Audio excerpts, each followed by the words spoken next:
একটা জিনিস আমরা শুনেছি বেশ কয়েকবার যে যুদ্ধলব্ধ মাল থেকে, বাইতুল মাল থেকে রাসূল সাল্লাল্লাহু আলাইহি ইসলামের জন্য আলাদা বন্টন হতো, 1 বছরের খাদ্যশস্য নিয়ে নেওয়া হতো।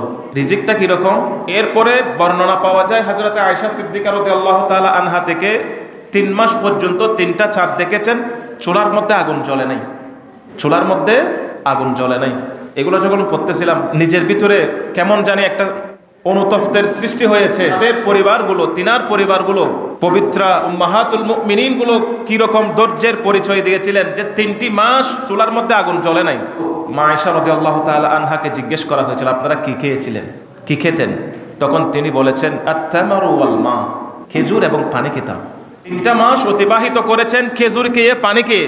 তাহলে এখানে তিনার পরিবারদের জন্য 1 বছরের রিজিক নিয়ে নেওয়া হতো, কিন্তু 3টা চাঁদ এরকম অতিক্রম করে ফেলেছেন। তার কারণ কি? কারণ তারা দানশীল ছিল। হযরত উম্মাহাতুল মুমিনিনগণ, এই পরিবারগুলো দানশীল ছিল, যা পেতেন দিয়ে দিতেন। যে কেউ আসলে নবীর দরবার থেকে, উম্মাহাতুল মুমিনিনের দরবার থেকে কেউ খালি হাতে ফেরত যেত না। যে যা চাইতো বাড়িতে যা ছিল দিয়ে দিতেন।